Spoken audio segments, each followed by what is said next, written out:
Hello guys, welcome back to Utkarsh Srivastava. और आज हम कवर करने वाले हैं हमारा chapter globalisation and the Indian economy, और वो भी एक बहुत ही छोटी सी वीडियो में। तो स्टार्ट करते हैं हमारे चैप्टर को। अगर आप आज के इंडियन मार्केट को देखोगे या आज से 50 साल पुराने मार्केट को देखोगे तो आप पाओगे कि आज से 50 साल पहले मोबाइल बेचने वाली सिर्फ एक या दो कंपनी थी, पर आज के टाइम पर there are more than 20-30 companies. अगर आप आज से 50 साल पहले देखोगे तो कपड़ा बेचने वाली एक या दो कंपनीज थी, लेकिन आज के टाइम पर कपड़े बेचने वाली there are more than 20-30 brands. तो ऐसा हुआ कैसे? हम कह सकते हैं कि हमारे मार्केट में एक बहुत बड़ा ट्रांसफॉर्मेशन आया है। और ये पूरा ट्रांसफॉर्मेशन आया कैसे, इसी ट्रांसफॉर्मेशन, इसी चेंज के बारे में पढ़ने वाले हैं हम इस चैप्टर के थ्रू, जिसका नाम है हमारा globalization and the Indian economy. तो स्टार्ट करते हैं हमारे पहले टॉपिक के साथ, that is production across countries. तो देखो, आज से पहले या हिस्टोरिकली आप देखोगे तो पहले के टाइम पर जो देश थे, कंट्रीज थी, वो आपस में कैसे कनेक्टेड थे? वो कनेक्टेड थे व्यापार की वजह से, ट्रेड की वजह से, कि एक देश से सामान दूसरे देश में जाता था, दूसरे से तीसरे में, तीसरे से चौथे में। लाइक इंडिया से क्या होता था? इंडिया से कॉटन जाती थी इंग्लैंड में, इंग्लैंड में क्या होती थी? कॉटन से क्लॉथ बनते थे और फिर क्लॉथ अलग अलग देशों में जाते थे। तो इस तरीके से पहले के टाइम पर देश एक दूसरे से कनेक्टेड थे। लेकिन ये सारी चीजें चेंज हो गई एमएनसी के आने के बाद, मल्टीनेशनल कंपनीज के आने के बाद। तो बेसिकली हम इस टॉपिक में पढ़ेंगे व्हाट आर मल्टीनेशनल कंपनीज या व्हाट आर मल्टीनेशनल कॉर्पोरेशन। तो देखो, नाम ही कहता है, मल्टी का मतलब होता है मैनी, नेशनल का मतलब होता है नेशन, सिंपली देश, और कंपनी का मतलब एक संस्था। तो मल्टीनेशनल कंपनीज या मल्टीनेशनल कॉर्पोरेशन वो संस्था होती हैं जो एक से ज़्यादा देश में अपने सामान को बनाती हैं और उसको बेचती हैं। लाइक मैं एप्पल की बात करूं तो एप्पल क्या है? हमारा एक मल्टीनेशनल कंपनी है। क्यों? क्योंकि एप्पल अपने सामान को क्या करता है? एप्पल अपने सामान को एक से ज़्यादा देश में बेचता है। आपको इंडिया में भी एप्पल का मोबाइल फ़ोन मिलेगा, अमेरिका में भी मिलेगा, जापान में भी मिलेगा, बहुत सारी कंट्रीज में मिलेगा। तो बेसिकली मल्टीनेशनल कंपनीज जब से आई, तब से जो देश थे वो एक दूसरे से और भी ज़्यादा कनेक्टेड होने लगे। क्यों? क्योंकि मल्टीनेशनल कंपनीज की वजह से और भी ज़्यादा सामान एक देश से दूसरे देश में जाने लगा, दूसरे से तीसरे में, तीसरे से चौथे में। तो बेसिकली ये मल्टीनेशनल कंपनीज क्या होती थी? ये चीज़ तो आप समझ गए कि ये वो कंपनीज होती थी जो एक से ज़्यादा देशों में चीज़ों को बेचती थी और बनाती थी। अब ये मल्टीनेशनल कंपनीज क्या करती थी? जिस भी देश में जाती थी उस देश में देखती थी कि उस देश में क्या सस्ता है, और जो भी चीज़ उस देश की उनको सस्ती लगती थी, सस्ती चीप कॉस्ट की लगती थी, उस चीज़ को वहाँ पर बना देती थी। लाइक कोई मल्टीनेशनल कंपनी एप्पल की इंडिया में आई, उसने देखा कि इंडिया में जो लेबर है, स्किल्ड लेबर है, वो आपको बहुत ही कम सैलरी पे मिल जाती है। तो वो क्या करेंगे? यहाँ पर अपना एक कॉल सेंटर डाल देंगे, कस्टमर केयर डाल देंगे। क्यों? क्योंकि उनको पता है इंडिया में वो कस्टमर केयर जो सर्विस खोलेंगे या कस्टमर केयर का जो ऑफिस खोलेंगे एप्पल के लिए, वो उनको सस्ते रेट में पड़ जाएगा। क्योंकि इंडिया में इतने ज़्यादा बेरोजगार है, इतना ज़्यादा यूथ बेरोजगार है कि वो 10-15 हज़ार रुपये की सैलरी में भी घंटों घंटों काम करने के लिए तैयार है। फिर वही एप्पल की कंपनी चाइना जाएगी तो वो देखेगी कि यार चाइना में फैक्ट्री का कॉस्ट, मैन्युफैक्चरिंग का कॉस्ट बहुत कम है, इंडस्ट्री लगाने का कॉस्ट बहुत कम है। तो बोलेंगे एक काम करो, एप्पल के मोबाइल चाइना में मैन्युफैक्चरिंग इंडस्ट्री खोल देते हैं, चाइना में ही मैन्युफैक्चर करेंगे। उसके बाद फिर वही एप्पल की कंपनी कहाँ जाएगी? अमेरिका जाएगी और देखेगी कि यार अमेरिका में जो चिप्स होती हैं ये बहुत ही सस्ती बन जाती हैं। यानी कि चिप, यानी कि जो फ़ोन में इस्तेमाल होने वाली चिप होती है, आईफोन में इस्तेमाल होने वाली, वो अमेरिका में सस्ती बन जाती है। तो बोलेंगे एक ऑफिस अमेरिका में खोल दो। फिर वही एप्पल की कंपनी देखेगी कि यार मैक्सिको में क्या होता है, मैक्सिको से पूरा वर्ल्ड बहुत पास में पड़ता है, पूरे वर्ल्ड का मार्केट, यानी कि वहाँ से ट्रांसपोर्टेशन कॉस्ट कम पड़ेगा, तो एक ऑफिस मैक्सिको में खोल लेंगी। तो इस तरीके से जो मल्टीनेशनल कंपनीज होती हैं वो क्या करती हैं? वहाँ जाकर अपने ऑफिस और फैक्ट्रीज लगाती हैं, जहाँ पर उनको कम इन्वेस्टमेंट करना पड़े, कम पैसा लगाना पड़े और ज़्यादा से ज़्यादा प्रॉफिट वो कमा सके। तो इस तरीके से एक एमएनसी क्या होती है? एक एमएनसी बहुत सारे देशों में फैली होती है। किसी देश में उनका ऑफिस होता है, किसी देश में उनका फैक्ट्री होती है, किसी देश में उनका सर्विस सेंटर होता है, किसी देश में उनका हेडक्वार्टर होता है। तो एक एमएनसी क्या करती है? अपने सामान को बेचती भी है पूरे वर्ल्ड के थ्रू और बनाती भी है पूरे वर्ल्ड के थ्रू। अब हम पढ़ेंगे that next topic, that is interlinking production across countries. ही कैसे अलग अलग देश एक दूसरे से इंटरलिंक हो रहे हैं, एक तरीके से कनेक्ट हो रहे हैं। कैसे हो रहे हैं उस चीज़ को हम देखेंगे। तो देखो, एमएनसी जैसे हमने पढ़ा, एमएनसी क्या करती है? वहाँ पर फैक्ट्रीज या वहाँ पर ऑफिस बनाती है जहाँ पर उनको लेबर या और भी सारी जो चीज़ें हैं like electricity, land and all, वो उनको सस्ते से सस्ते रेट में मिल जाए, कम से कम पैसे में मिल जाए। तो ये हर एमएनसी को क्या करना पड़ता है? किसी भी देश में जाएगी तो पहले कुछ पैसा लगाना होता है एसेट्स को खरीदने के लिए, ज़मीन को खरीदने के लिए, मशीन को खरीदने के लिए, टेक्नोलॉजी लाने के लिए। तो जो भी पैसा आप एसेट्स को खरीदने के लिए लगाते हो, ज़मीन खरीदने के लिए, मशीन्स खरीदने के लिए, इलेक्ट्रिसिटी के लिए, उस सभी पैसे को हम कहते हैं इन्वेस्टमेंट। और आप इन्वेस्टमेंट क्यों करते हो? इस उम्मीद के साथ कि आपको उससे फ्यूचर में प्रॉफिट मिलेगा। तो जो भी पैसा आप एसेट्स खरीदने में लगाते हो, लाइक ज़मीन, ज़मीन हो गया, मशीन्स हो गए, इस उम्मीद के साथ कि आपको उससे बाद में प्रॉफिट मिलेगा, वो पैसा क्या कहलाता है? इन्वेस्टमेंट कहलाता है। सपोज करो मैंने आज ज़मीन खरीदी, ये सोचकर कि आज से 10 साल बाद इस ज़मीन के रेट डबल हो जाएंगे, तो ये मेरा क्या है? इन्वेस्टमेंट है।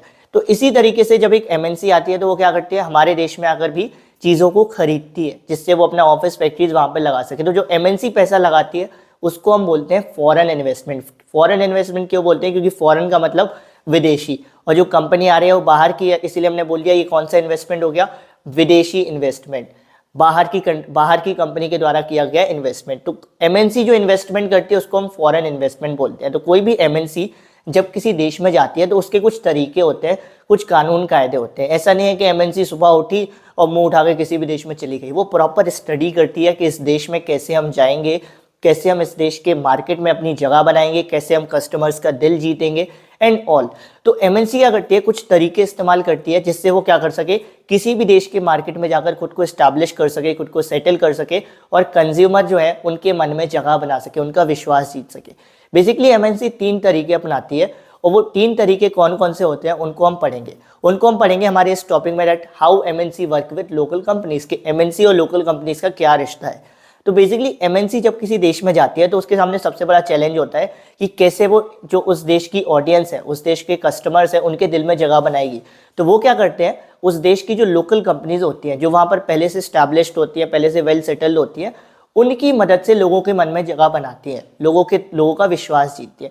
बेसिकली वो क्या करती है? पहले तरीके में वो सोचती हैं कि अगर हम इन लोकल कंपनीज को अपना पार्टनर बना ले या इनके साथ जुड़ जाएं तो ये एक बहुत अच्छा तरीका रहेगा कस्टमर्स का विश्वास जीतने का और मार्केट में सेटल होने का, एस्टैब्लिश होने का। और जो लोकल कंपनीज होती हैं उनको भी थोड़ा लालच होता है कि अगर वो एमएनसी के साथ जुड़ गए तो उनको बहुत फायदे मिलेंगे। तो पहला तरीका क्या होता है? एमएनसी क्या करती है? लोकल कंपनीज के साथ जुड़ती है, लोकल कंपनीज को पार्टनर बनाती है अपना। और लोकल कंपनीज एमएनसी के साथ क्यों जुड़ती हैं? क्योंकि उनको 2 फायदे दिखते हैं। पहला फायदा उनको दिखता है कि अगर वो एमएनसी के साथ जुड़ेंगे तो एमएनसी का मतलब बहुत बड़ी कंपनी, तो वो एमएनसी उनको क्या करेगी? बहुत ज़्यादा इन्वेस्टमेंट, बहुत ज़्यादा पैसा प्रोवाइड कर सकती है। और दूसरी चीज़, लोकल कंपनी को क्या लगता है कि एमएनसी का मतलब नई नई टेक्नोलॉजी, नए नए प्रोडक्शन के तरीके। तो लोकल कंपनी को लगता है अगर वो किसी एमएनसी के साथ जुड़ेंगे तो वो एमएनसी उनको नई नई टेक्नोलॉजी, नए नए प्रोडक्शन के तरीके प्रोवाइड कर सकती है। तो पहले तरीके में एमएनसी क्या करती है? किसी लोकल कंपनीज के साथ जुड़ती है। और लोकल कंपनीज किसी एमएनसी के साथ क्यों जुड़ती हैं? क्योंकि उनको 2 चीज़ों का लालच होता है, पहला इन्वेस्टमेंट का, और दूसरा किस चीज़ का लालच होता है? दूसरा उनका होता है new technology, new production method का। अब कभी कभी एमएनसी क्या कहती है कि हम किसी लोकल कंपनीज के साथ जुड़ेंगे नहीं, उसको सीधा खरीद लेंगे। मतलब हमको ये नहीं करना कि हम आपके पार्टनर बन रहे हैं, आप हमारे पार्टनर बन, हम सीधा लोकल कंपनीज को खरीद ही लेंगे। लाइक एक अमेरिकन कंपनी हुआ करती थी, अमेरिकन एमएनसी, जो इंडिया आई थी, तो उसका नाम था कारगिल फूड्स। जब वो इंडिया में आई तो उसने देखा कि इंडिया के मार्केट में जगह बनाना तो मुश्किल है, लेकिन उसने देखा कि इंडिया की एक लोकल कंपनी, इंडिया में एक लोकल कंपनी हुआ करती थी उस टाइम पर, वो बहुत इस्टेब्लिश थी, वो बहुत पॉपुलर थी, सब लोग उसी का सामान खरीदा करते थे, जिसका नाम था परख फूड्स। तो उसने क्या किया? कारगिल फूड्स ने परख फूड्स को ही खरीद लिया, लोकल कंपनी को ही खरीद लिया, और फिर क्या करने लगे? परख फूड्स में अपना नाम जोड़कर सामान बेचने लगे। और इस तरीके से धीरे धीरे कारगिल फूड्स ने क्या किया? धीरे धीरे इंडियन मार्केट में अपनी जगह बनाई। तो दूसरा तरीका क्या होता है? कैसे एमएनसी और लोकल कंपनी काम करते हैं? एमएनसी डायरेक्टली लोकल कंपनीज को खरीद ही लेते हैं। पहले तरीके में एमएनसी क्या कर रही थी? लोकल कंपनीज के साथ टाई अप कर रही थी, पार्टनर बन रही थी। दूसरे तरीके में एमएनसी क्या कर रही है? उनको डायरेक्टली खरीद ही ले रहे हैं। तीसरा भी तरीका होता है, कभी कभी सपोज करो कोई एमएनसी हमारे देश में आई, अब उनको लग रहा है कि यहाँ पर इस देश में वो श्योर नहीं है कि उनको इन्वेस्टमेंट करना चाहिए या नहीं करना चाहिए, उनको फैक्ट्री खोलना चाहिए या नहीं खोलना चाहिए। तो वो क्या करेंगे? तीसरा तरीका अपनाएंगे। वो बोलेंगे देखो हम अभी किसी नए देश में आए हैं तो हमको बहुत सारी फैक्ट्रीज बनाने की जरूरत नहीं है। हम क्या करते हैं? इस देश के जो छोटे छोटे प्रोड्यूसर्स हैं, जो गाँव में रहते हैं, छोटे छोटे प्रोड्यूसर, छोटे छोटे वर्कर्स, उनकी मदद लेते हैं और उनकी मदद से हम मार्केट में सेटल होने की कोशिश करते हैं। तो कभी कभी एमएनसी क्या करती है? जब किसी देश में जाती है तो उस देश के छोटे छोटे प्रोड्यूसर्स, छोटे छोटे वर्कर्स की मदद लेती है। उनको बोलती है कि आप हमारे लिए सामान बनाओ, जैसे कि स्पोर्ट्स आइटम्स, क्लॉथ्स, और वो आप सामान हमको बेचो, और हम उस सामान को फिर क्या करेंगे? अपने ब्रांड का नेम जोड़कर आगे पूरे इंडियन मार्केट में बेचेंगे। इससे क्या हो जाएगा? वो लोगों को ये भी बता सकते हैं कि ये पूरा सामान इंडिया से ही बना है, और अपनी ब्रांड भी जोड़ सकते हैं। सपोज करो कोई कंपनी है स्पोर्ट्स की, उसने छोटे छोटे लोगों को, छोटे छोटे प्रोड्यूसर को कॉन्ट्रैक्ट दे दिया कि आप हमारे लिए क्रिकेट बैट बनाओ, बॉल बनाओ, और बाद में उसने क्या किया? इन छोटे छोटे प्रोड्यूसर से क्रिकेट बैट बॉल खरीद कर उसमें अपनी ब्रांड का नाम जोड़ दिया। तो ये भी एक तरीका होता है जिससे जो एमएनसी होती है वो क्या करती है? मार्केट में स्टैब्लिश होने की कोशिश करती हैं या लोकल कंपनीज के साथ काम करने की कोशिश करती हैं। तो बेसिकली 3 तरीके कौन से थे जिसमें हम बोल सकते हैं कि एमएनसी कैसे लोकल कंपनीज या इंडियन मार्केट में या किसी भी देश के मार्केट में सेटल होने की कोशिश करते हैं। पहला तरीका हमारा था कैसे एमएनसी के साथ टाई अप होकर, पार्टनर बनकर। दूसरा तरीका था लोकल कंपनीज को डायरेक्टली खरीद कर, और तीसरा तरीका था with the help of small producers and small workers. अब आते हैं हमारे नेक्स्ट टॉपिक की तरफ, that is foreign trade and integration of market. Foreign trade and integration of market का बेसिक मतलब क्या है? फॉरेन ट्रेड क्या होता है? सबसे पहले ये समझो, जब भी व्यापार 2 देशों या 3 देशों के बीच में हो, जब भी हम व्यापार करते हैं देशों के बीच में, like India China, China America, तो ये जो ट्रेड कहलाता है, ये जो व्यापार कहलाता है, वो हमारा फॉरेन ट्रेड कहलाता है। यानी कि फॉरेन ट्रेड का मतलब होता है ट्रेड बिटवीन 2 और मोर देन 2 कंट्रीज। जैसे इंडिया चाइना हो गया, इंडिया अमेरिका हो गया, इंडिया जापान हो गया, तो ये क्या हो रहा है यहाँ पर फॉरेन ट्रेड हो रहा है। अब फॉरेन ट्रेड से बेसिकली होता क्या है? बेसिकली फॉरेन ट्रेड में क्या होता है, जब आप किसी देश के साथ व्यापार करते हो तो उसका क्या मतलब है कि आपके देश का सामान उस देश के मार्केट में जा रहा है और उस देश के मार्केट का सामान आपके देश में आ रहा है, यही होता है। तो फॉरेन ट्रेड के बेसिकली 2 फंक्शन होते हैं, एक तरीके से कहे 2 फायदे होते हैं। पहला फायदा प्रोड्यूसर को मिलता है, दूसरा फायदा कंज्यूमर को मिलता है। तो बेसिकली फॉरेन ट्रेड में क्या होता है, सपोज करो इंडिया अमेरिका के बीच में व्यापार हो रहा है, तो इंडिया की मार्केट का सामान अमेरिका में जाएगा, अमेरिका के मार्केट का सामान इंडिया में आएगा। तो उससे होता क्या है, सबसे पहली चीज प्रोड्यूसर को फायदा होता है। क्या फायदा होता है कि उनको मौका मिलता है कि वो अपने सामान को अपने देश से बाहर जाकर किसी और देश में बेच सके। यानी कि उनको मौका मिलता है to reach beyond their domestic market, अपने घर के मार्केट, अपने देश के मार्केट को छोड़कर किसी और देश के मार्केट में जाएं, वहां पर अपने सामान को बेचें और कॉम्पीट करें, कंपटीशन दें दूसरे प्रोड्यूसर को। दूसरा फायदा किसे मिलता है? दूसरा फायदा कंज्यूमर को मिलता है। कंज्यूमर को क्या फायदा मिलता है? अभी तक क्या था, जब तक फॉरेन ट्रेड नहीं था तो दूसरे देश का सामान आपके देश में नहीं आ रहा था, तो आपको क्या करना पड़ता था, वही 1-2 चीज़ों में से कुछ ना कुछ चुनना पड़ता था। लेकिन अब क्या है, दूसरे देश का सामान आपके देश में आ रहा है तो आपके सामने वेराइटी ऑफ गुड्स है। जैसे मैंने बोला था ना, आज से बहुत टाइम पहले सिर्फ 1 या 2 कंपनी थी मोबाइल की, नोकिया, ब्लैकबेरी। लेकिन जब से फॉरेन ट्रेड स्टार्ट हुआ, दूसरे देश का सामान हमारे देश में आ रहा है, तो आज के टाइम पर आप मोबाइल खरीदने जाते हो तो आपके सामने वेराइटी ऑफ कंपनीज है, वेराइटी ऑफ ब्रांड्स है। तो ये क्यों हुआ है? फॉरेन ट्रेड की वजह से हुआ है। तो फॉरेन ट्रेड के 2 फंक्शन क्या होते हैं? पहला, प्रोड्यूसर को दैट उनको अपॉर्चुनिटी मिलती है to reach beyond their domestic market. And second क्या होता है, कंज्यूमर को फायदा मिलता है कि उनके सामने अब वेराइटी ऑफ गुड्स आ जाते हैं। तो फॉरेन ट्रेड से हम बेसिकली 2 चीजें तो बोल सकते हैं। पहली चीज क्या बोल सकते हैं कि प्रोड्यूसर को फायदा हो रहा है to go there to reach beyond domestic market, और कंज्यूमर को फायदा हो रहा है किस चीज का? कंज्यूमर को सामने वेराइटी ऑफ गुड्स मिल रही है। तो फॉरेन ट्रेड क्या होता है? बेसिकली जितना ज़्यादा फॉरेन ट्रेड होगा, जितना ज़्यादा देश के बीच में व्यापार होगा, तो देखो व्यापार के पीछे ये नहीं होता है कि सामान एक देश से दूसरे देश में जाता है, बहुत सारी प्रोसेसेस होती हैं, वहाँ के लोग इस देश के लोगों से मिलते हैं, सब कुछ सारी चीज़ें शेयर होती हैं। व्यापारी शेयर नहीं होता, कम्युनिकेट करते हैं एक दूसरे से। तो जैसे जैसे जितना ज़्यादा व्यापार बढ़ता है 2 देशों के बीच में, उतना ही वो दोनों देश एक दूसरे से जुड़ते चले जाते हैं। यानी कि फॉरेन ट्रेड बेसिकली क्या करता है, देशों को आपस में जोड़ता है, इंटरकनेक्ट करता है, इंटरलिंक करता है। मूव ऑन करते हैं नेक्स्ट टॉपिक की तरफ, दैट इज ग्लोबलाइजेशन, जो सबसे इंपॉर्टेंट है। देखो ग्लोबलाइजेशन का क्या मतलब होता है वो आप समझ चुके हो, बट फिर भी मैं बता देता हूँ क्यों, क्योंकि अभी तक इससे पहले मैंने क्लियरली नहीं बोला था व्हाट इज ग्लोबलाइजेशन। देखो देशों का जुड़ना ही ग्लोबलाइजेशन होता है। जब मेरे देश का मार्केट तुम्हारे देश के मार्केट से जुड़ेगा, यानी कि जब मेरे देश का सामान तुम्हारे देश में जाएगा और तुम्हारे देश का सामान मेरे देश में आएगा, तो हमारे देश का मार्केट जुड़ेगा और अल्टीमेटली हमारा देश भी एक दूसरे से कनेक्ट हो जाएगा। और यही जो एक दूसरे के देश का एक दूसरे से कनेक्ट होना है, वो हमारा ग्लोबलाइजेशन कहलाता है। जितना ज़्यादा हमारे बीच में व्यापार होगा, उतने ही ज़्यादा हमारे रिश्ते अच्छे होंगे। इसको इस तरीके से समझो, 2 इंसान हैं, 2 इंसान जितना ज़्यादा आपस में व्यापार करेंगे, इसका मतलब उतना ही उनका एक दूसरे से विश्वास बढ़ रहा है, उतना ही ज़्यादा उनके अच्छे रिश्ते होते चले जा रहे हैं। तो इसी तरीके से देशों में भी होता है, जितना ज़्यादा 2 देशों के बीच में व्यापार होता है, उतना ही ज़्यादा वो एक दूसरे से कनेक्ट होते चले जाते हैं। और यही जो प्रोसेस होती है एक दूसरे से कनेक्ट होने की, देशों के एक दूसरे से कनेक्ट होने की प्रोसेस को ही हम क्या कहते हैं, ग्लोबलाइजेशन कहते हैं। तो what is globalization? Globalization is the process of rapid integration और इंटरकनेक्शन बिटवीन कंट्रीज। देशों के जुड़ने को हम ग्लोबलाइजेशन कहते हैं। और ग्लोबलाइजेशन होता क्यों है? ये मेनली होता है व्यापार की वजह से, इन्वेस्टमेंट की वजह से। जब कोई और कंपनी हमारे देश में इन्वेस्ट करे, हमारे देश के साथ व्यापार करे, और जब हमारा देश किसी और देश के साथ व्यापार करे। और जो एमएनसीज होते हैं, बेसिकली व्यापार करता कौन है आज के टाइम पर? व्यापार कौन करता है? ये एमएनसीज करती है। कोई देश की सरकार तो कर नहीं रही है। मेन इन्वेस्टमेंट कौन करते हैं, मेन व्यापार कौन करते हैं? ये बड़ी बड़ी जो कंपनीज है, मल्टीनेशनल कंपनीज, वही व्यापार करती है। तो हम कह सकते हैं ग्लोबलाइजेशन प्रोसेस में देशों को जोड़ने में एक बहुत बड़ा रोल कौन प्ले करता है? मल्टीनेशनल कंपनीज एक बहुत बड़ा रोल प्ले करती हैं। जितनी ज़्यादा मल्टीनेशनल कंपनीज होंगी उतना ही ज़्यादा व्यापार बढ़ेगा और उतना ही ज़्यादा देश एक दूसरे से जुड़ेंगे। अब एक और भी तरीका है जिससे जो देश हैं वो एक दूसरे से जुड़ते हैं, एक दूसरे से इंटरलिंक होते हैं। वो जो तरीका है वो इतना ज़्यादा हम उसके बारे में नहीं सुनते हैं, बट वो बहुत ही इंपॉर्टेंट तरीका है। वो है लोगों के मूवमेंट की वजह से। सपोज करो जब हमारे देश का इंसान, इंडिया का इंसान कोई अमेरिका जाता है तो वो अमेरिका में क्या करता है, इंडियन कल्चर ले जाता है। और जब अमेरिका का इंसान कोई इंडिया आता है तो वो इंडिया में क्या करता है, इंडिया में क्या करता है, अपने अमेरिका का कल्चर ले आता है, अमेरिका की लाइफ स्टाइल ले आता है। तो एक ये भी तरीका है जिससे देश जो है वो आपस में जुड़ते हैं। वो क्या तरीका है हमारा, लोगों के मूवमेंट्स की वजह से। That the movement of people also help in integrating the countries और इन इंटरलिंकिंग द कंट्रीज। तो आई होप सो ग्लोबलाइजेशन मैंने आपको बहुत ही अच्छे से समझा दिया होगा।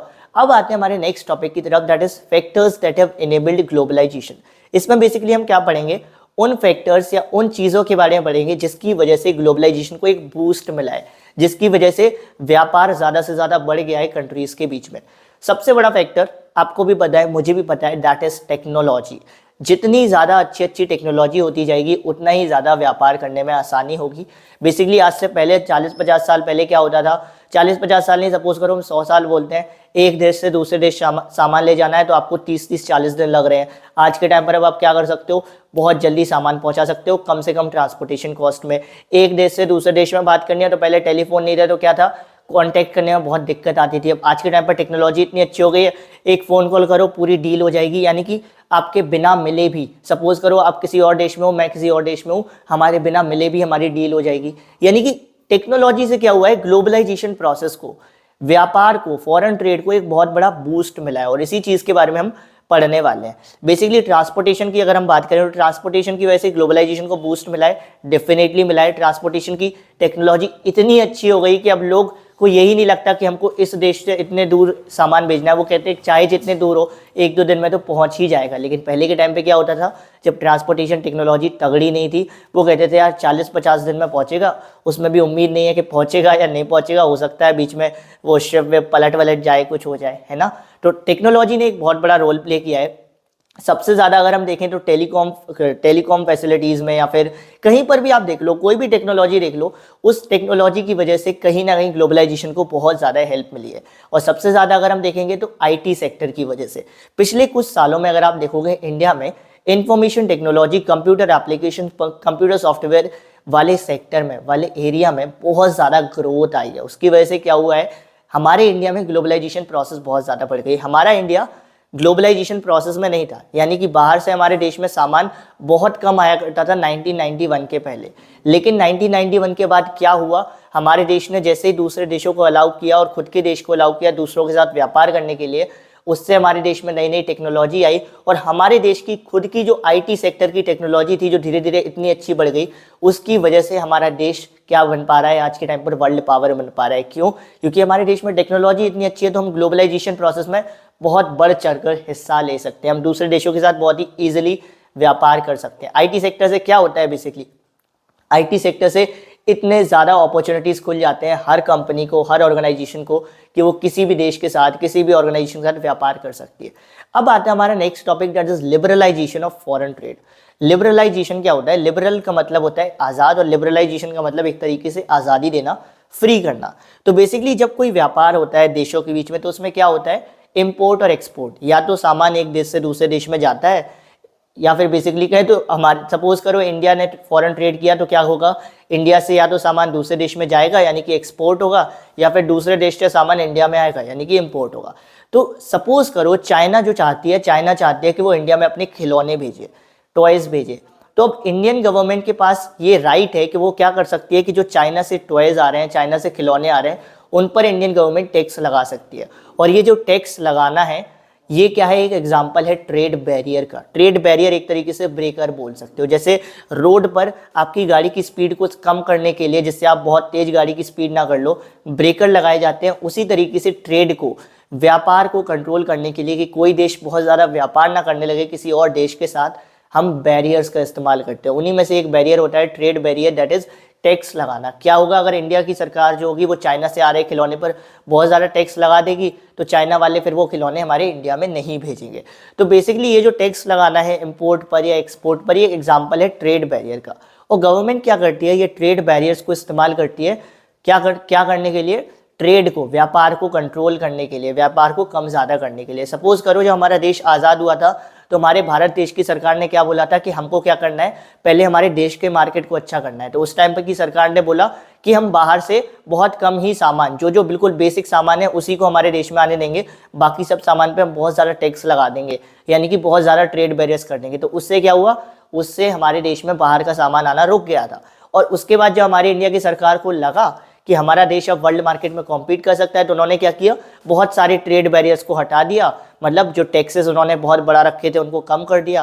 तो हमारा देश ईजिली क्या कर पाया, दूसरे देशों के साथ व्यापार कर पाया। तो ट्रेड बैरियर्स की मदद से कोई भी देश क्या कर सकता है, उस देश की सरकार व्यापार को, फॉरेन ट्रेड को कम ज़्यादा कर सकती है। ठीक है, तो बेसिकली जो ऑर्गेनाइजेशंस होते हैं, बेसिकली ये जो ट्रेड बैरियर्स होते हैं, कुछ जो ऑर्गेनाइजेशन का मानना है कि ये जो ट्रेड बैरियर्स है, इसकी वजह से व्यापार फ्रीली नहीं हो पाता है। तो उनका मानना होता है कि किसी भी व्यापार पे कोई भी बैरियर नहीं होना चाहिए। ये बिल्कुल उसी तरीके से हो गया कि रोड पे कोई भी ब्रेकर नहीं होना चाहिए स्पीड को कंट्रोल करने के लिए। तो कुछ ऑर्गेनाइजेशन बोलते हैं कि किसी भी व्यापार पे, फॉरेन ट्रेड पे, स्पेशली फॉरेन ट्रेड पे कोई भी बैरियर नहीं होना चाहिए, बिल्कुल फ्री कर देना चाहिए व्यापार को कि कोई भी देश किसी भी देश में कोई भी सामान भेज सकता है, कोई भी सामान मंगा सकता है। तो कुछ जो ऑर्गेनाइजेशंस हैं वो चाहती हैं कि उनको ट्रेड बैरियर्स कंप्लीटली हटा देना चाहिए, ट्रेड बैरियर्स को कंप्लीटली हटाना चाहिए। और यही जो प्रोसेस है, ट्रेड बैरियर्स को हटाने की प्रोसेस, उस प्रोसेस को हम कहते हैं लिबरलाइजेशन। क्योंकि सब लिबरलाइजेशन का मतलब होता है आज़ाद करना, और अगर हम व्यापार में से, ट्रेड में से बैरियर्स को हटा देंगे तो व्यापार क्या हो जाएगा, आज़ाद हो जाएगा। इसीलिए हम इस प्रोसेस को बोलते हैं लिबरलाइजेशन। सो रिमूविंग बैरियर्स और restrictions set up by the government is known as liberalization. कि अब आपने क्या कर दिया, अगर आप बैरियर हटा दोगे तो आपने ट्रेड को आज़ाद कर दिया, लिबरल कर दिया। ठीक है, ऐसी एक ऑर्गेनाइजेशन जो चाहती है कि सारी जो ट्रेड हो, पूरे वर्ल्ड में जितनी भी ट्रेड हो रही है वो बिल्कुल फ्री होनी चाहिए, कोई भी ट्रेड बैरियर नहीं होनी चाहिए, ऐसी एक ऑर्गेनाइजेशन है वर्ल्ड ट्रेड ऑर्गेनाइजेशन, जिसका ये मानना है कि पूरे वर्ल्ड में हर देश को ट्रेड बैरियर्स को हटा देना चाहिए और जो ट्रेड है, व्यापार है, उसको कम्प्लीटली फ्री कर देना चाहिए। ये जो वर्ल्ड ट्रेड ऑर्गेनाइजेशन है, इसको स्टार्ट किया गया था on the initiative of developed countries. कुछ जो डेवलप्ड कंट्रीज थी उन्होंने कहा था कि हमको एक ऑर्गेनाइजेशन बनानी चाहिए। ये वर्ल्ड ट्रेड ऑर्गेनाइजेशन क्या करती है, नए नए रूल्स बनाती है, किन चीज़ों से रिलेटेड, ट्रेड को फ्री करने से रिलेटेड, लिबरलाइजेशन करने से रिलेटेड। और बेसिकली ये ऑर्गेनाइजेशन क्या देखती है, ये भी देखती है कि कोई देश की सरकार कहीं अपने ट्रेड बैरियर्स का गलत तरीके से इस्तेमाल तो नहीं कर रही है, और ये भी देखती है कि इसने जो रूल्स बनाए हैं सारे देश क्या उन रूल्स को फॉलो कर रहे हैं या नहीं कर रहे हैं। तो वर्ल्ड ट्रेड ऑर्गेनाइजेशन बेसिकली क्या है, एक ऐसी ऑर्गेनाइजेशन जिसका एम है कि ट्रेड को कम्प्लीटली फ्री होना चाहिए, लिबरलाइजेशन होना चाहिए। और ये क्या चेक करती है, ये रूल्स बनाती है और चेक करती है कि वो रूल्स जो हैं वो फॉलो हो रहे हैं या नहीं हो रहे हैं। अब हम पढ़ेंगे इंडिया के बारे में, that is impact of globalisation in India. तो impact of globalisation of India में हम देखेंगे बेसिकली जब से ग्लोबलाइजेशन हुआ है, यानी कि देशों के बीच में व्यापार होना स्टार्ट हुआ है, तो उसका असर इंडिया पे क्या पड़ा है। दो इम्पैक्ट तो बेसिकली कॉमन है, वन इज ऑन प्रोड्यूसर कि उनको मौका मिला वर्ल्ड मार्केट में जाने का, कॉम्पीट करने का, वर्ल्ड मार्केट में जाकर अपने सामान दूसरे देशों में बेचने का। दूसरा इम्पैक्ट क्या है, कंज्यूमर को फायदा मिला कि उनके सामने वैरायटी ऑफ गुड्स आ गए। अब कुछ और इम्पैक्ट की बात करते हैं, लाइक जब से ग्लोबलाइजेशन हुआ है, जब से एमएनसी ने ग्लोबलाइजेशन यानी कि हमारे देश ने दूसरे देशों के साथ व्यापार करना स्टार्ट किया है, तो क्या हुआ है, अगर आप पिछले कुछ 20-25 सालों में देखोगे ना, तो आप रियलाइज़ करोगे जो एमएनसी है, मल्टीनेशनल कंपनीज है, उन्होंने हमारे देश में बहुत ज़्यादा इन्वेस्टमेंट किया है। इसका मतलब क्या हो रहा है कि उनका हमारे देश में इन्वेस्ट करना उनके लिए फ़ायदे का सौदा है, उनके लिए प्रॉफिटेबल साबित हो रहा है। और जब कोई एमएनसी हमारे देश में इन्वेस्ट करेगी तो उससे क्या होगा, हमारे देश में नई नई इंडस्ट्रीज़ खुलेंगी, फैक्ट्रीज़ खुलेंगी, यानी कि नई नई जॉब अपॉर्चुनिटीज़ क्रिएट होंगी, हमारे देश के एम्प्लॉयमेंट क्रिएट होगा। और हमारे देश की जो लोकल कंपनीज थी, हमने पढ़ा था कैसे लोकल कंपनीज और एमएनसी एक दूसरे के साथ काम करती थी। तो जितना ज़्यादा एक एमएनसी किसी देश में इन्वेस्ट करेगी या इंडिया में इन्वेस्ट किया है जितना उसने, उससे हमारे इंडिया की लोकल कंपनीज को भी बहुत ही फ़ायदा पहुंचा है, वो भी बहुत ज़्यादा ग्रो करी है। दूसरा फ़ायदा क्या हुआ है एमएनसी की वजह से, कि नॉट ग्लोबलाइजेशन की वजह से दूसरा फ़ायदा क्या हुआ है, दूसरा इम्पैक्ट क्या है कि जब से ये हमने देशों के बीच में व्यापार करना स्टार्ट किया, तो जैसा मैंने बोला था, कई जो टॉप इंडियन कंपनीज थी उनको मौका मिल पाया कि वो क्या कर पाए, अपने देश के सामान को दूसरे देश में बेच पाएँ।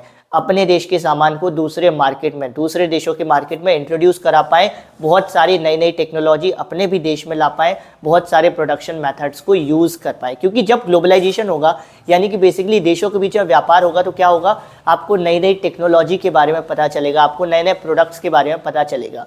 तो बेसिकली ग्लोबलाइजेशन से क्या हुआ है, कई टॉप इंडियन कंपनीज को मौका मिला कि वो वर्ल्ड मार्केट में जाकर अपने सामान को बेचें, और कुछ इंडियन कंपनीज को तो इतना ज़्यादा फायदा मिला कि वो खुद आज के टाइम पर एमएनसी बन चुकी है, मल्टीनेशनल कंपनी बन चुकी है। लाइक पतंजलि आप देखोगे, क्लियर एग्जाम्पल है, पतंजलि आज के टाइम पर मल्टीनेशनल कंपनी है। कैसे है, क्योंकि इसको ये फायदा मिला ग्लोबलाइजेशन का। इसके पास मौका था कि अपने देश के सामान को, अपने सामान को वर्ल्ड मार्केट में बेच पाए। अमूल मिल्क आज के टाइम पर क्या है, अमूल मिल्क हमारा बेसिकली एक मल्टीनेशनल कंपनी है। कैसे बनी, क्योंकि ग्लोबलाइजेशन है हमारे देश में, इसीलिए तो बन पाई। तीसरा फायदा हुआ है आईटी सेक्टर को। हमने बात की थी कि ग्लोबलाइजेशन में बहुत बड़ा बूस्ट कौन देता है, आईटी सेक्टर वाले रहते हैं। तो ग्लोबलाइजेशन के होने की वजह से, जब से दो देशों के बीच में व्यापार होना शुरू हुआ है, तब से ग्लोबलाइजेशन की वजह से आईटी सेक्टर को एक बहुत बड़ा ग्रोथ मिला है। क्यों, क्योंकि टेक्नोलॉजी भी एक देश से दूसरे देश में जाने लगी, दूसरे से तीसरे देश में, चौथे देश में। तो उससे क्या हुआ, आईटी सेक्टर में जो जॉब अपॉर्चुनिटीज थी वो बहुत ज़्यादा बढ़ चुकी हैं। डाटा एंट्री की जॉब है, आज बहुत ज़्यादा डिमांड में होती है डाटा एंट्री की जॉब, लाइक अकाउंटिंग की जॉब, एडमिनिस्ट्रेटिव टास्क, इंजीनियरिंग की जॉब, ये सारी जॉब्स बहुत ज़्यादा डिमांड में है। क्यों, क्योंकि ग्लोबलाइजेशन की वजह से आईटी सेक्टर को इतना ग्रोथ मिला है कि सब लोग आज अच्छे से अच्छा, हर कंपनी चाहती है उनकी कंपनी में अच्छे से अच्छा इंजीनियर आए, अच्छे से अच्छा डाटा एनालिस्ट आए। क्यों चाहती है, क्योंकि वो कंपनी अच्छा कर सके। तो ग्लोबलाइजेशन की वजह से क्या हुआ, आईटी सेक्टर को बूस्ट मिला है, और आईटी सेक्टर को बूस्ट मिलने की वजह से आईटी सेक्टर में बहुत सारी जॉब अपॉर्चुनिटीज़ क्रिएट हुई है। अभी तो ये हमने बात की थी अच्छी अच्छी बातों की, ऐसा नहीं है कोई नेगेटिव इम्पैक्ट नहीं है, नेगेटिव इम्पैक्ट भी है। दो नेगेटिव इम्पैक्ट है।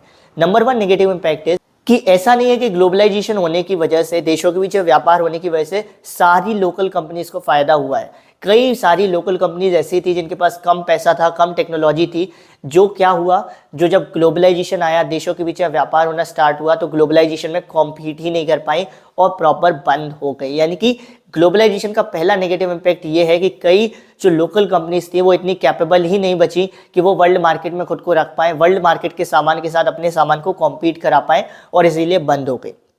दूसरा नुकसान क्या हुआ, दूसरा नेगेटिव इम्पैक्ट हुआ वर्कर्स की लाइफ पे, मजदूरों की लाइफ पे। उनकी लाइफ पर यह हुआ कि जैसा कि आप जानते हो इंडिया में बहुत ज़्यादा मजदूर हैं, बहुत ज़्यादा लोग काम की तलाश में हैं, तो वो मजदूर तक बन जाते हैं।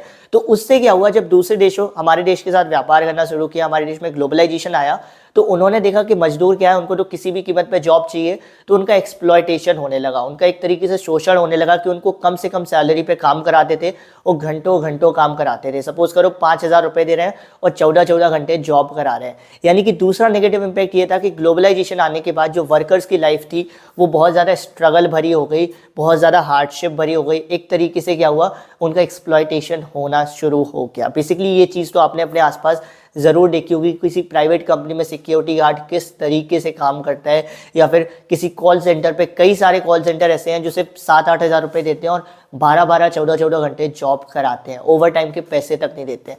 तो ये दो बेसिकली इम्पैक्ट थे ग्लोबलाइजेशन के नेगेटिव इम्पैक्ट। तो 5 इम्पैक्ट जो हमने पढ़े वो कौन कौन से थे।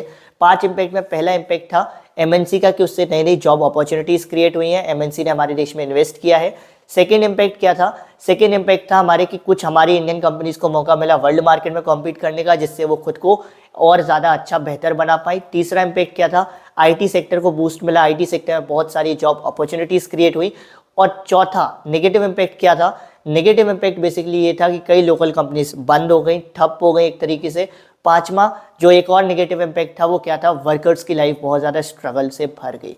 अब हम बात करेंगे हमारे इस चैप्टर के लास्ट टॉपिक के बारे में, that is struggle for fair globalization. Fair globalization का मतलब क्या होता है, फेयर ग्लोबलाइजेशन का मतलब एक ऐसा ग्लोबलाइजेशन जिसमें सबको अपॉर्चुनिटीज़ मिले, सब लोग पॉजिटिवली ग्रो करें, सबको क्या मिले, प्रॉफिट कमाने का मौका मिले। अभी हमने क्या पढ़ा था, ग्लोबलाइजेशन के इम्पैक्ट पढ़े थे, तो उसमें अभी हमने 2 नेगेटिव इम्पैक्ट पढ़े थे।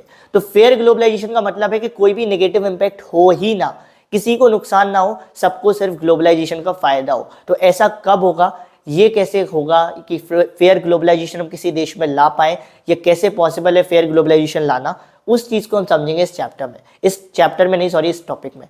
तो बेसिकली फेयर ग्लोबलाइजेशन क्या होता है, it is a kind of globalisation in which opportunity which would create opportunities for all and also ensure that the benefits of globalization are shared better. और इसमें क्या help कर सकती है, गवर्नमेंट बहुत ज़्यादा हेल्प कर सकती है। कैसे? लाइक गवर्नमेंट क्या करे, नई नई लॉज बना दे कि कोई भी मल्टीनेशनल कंपनी है उनको वो लॉज फॉलो करनी ही पड़ेंगी, तभी जाकर वो उस देश में व्यापार कर सकती है। उससे क्या होगा, जब कोई गवर्नमेंट लॉ बनाएगी तो वो एमएनसी लॉज फॉलो करेगी। लाइक गवर्नमेंट ने लॉ बना दी कि एक मजदूर से आप इतना ही काम करा सकते हैं और इतनी मिनिमम सैलरी देना पड़ेगा, तो एक एमएनसी को देना ही पड़ेगा उतनी सैलरी। क्यों? क्योंकि उसको गवर्नमेंट की बात तो माननी ही पड़ेगी। तो बेसिकली गवर्नमेंट क्या कर सकती है, फेयर ग्लोबलाइजेशन लाने के लिए, एक ऐसा ग्लोबलाइजेशन लाने के लिए जहाँ पर सबको इक्वल अपॉर्चुनिटीज मिले। नंबर 1 चीज़ क्या कर सकती है, गवर्नमेंट लेबर लॉज बना सकती है। जो मजदूर हैं, जो लेबर क्लास है, उनके लिए लॉज बना सकती है और चेक कर सकती है कि उनको सही तरीके से फॉलो किया जा रहा है या नहीं। लाइक कैसी लॉज, जैसा मैंने बोला कि उनकी सैलरी को लेकर आप जॉब बना सकते हो, उनके वर्किंग टाइम की, इनसे 8-9 घंटे से ज़्यादा काम आप नहीं करा सकते, अगर कराते हो तो आपको और एक्स्ट्रा पैसा देना पड़ेगा। ये सारी लॉज बना सकती है। दूसरी चीज़ गवर्नमेंट क्या कर सकती है कि जैसा हमने देखा था कि कई लोकल कंपनीज क्या होती हैं, ग्लोबलाइजेशन की वजह से ठप हो जाती हैं, ख़त्म हो जाती है। तो गवर्नमेंट कर सकती है क्या काम कि इन लोकल कंपनीज को फाइनेंशियली सपोर्ट कर सकती है। कब तक? जब तक ये कैपेबल नहीं हो जाते हैं, जब तक ये इस काबिल ना हो जाए कि ये वर्ल्ड मार्केट में कॉम्पीट कर पाए। ये कैसे करेगी? गवर्नमेंट सिंपली इनको लोन प्रोवाइड कर दे, कुछ थोड़ा बहुत पैसा प्रोवाइड कर दे, जिसके थ्रू ये नई टेक्नोलॉजी ला पाए, अच्छे अच्छे प्रोडक्शन मेथड्स ला पाए और वर्ल्ड मार्केट में कॉम्पीट कर पाए। थर्ड चीज़ क्या कर सकती है गवर्नमेंट, अगर ज़रूरत पड़े तो ट्रेड बैरियर का इस्तेमाल कर सकती है, जो हमारी गवर्नमेंट ने किया था आज़ादी के बाद। ट्रेड बैरियर का इस्तेमाल हम क्यों करते हैं?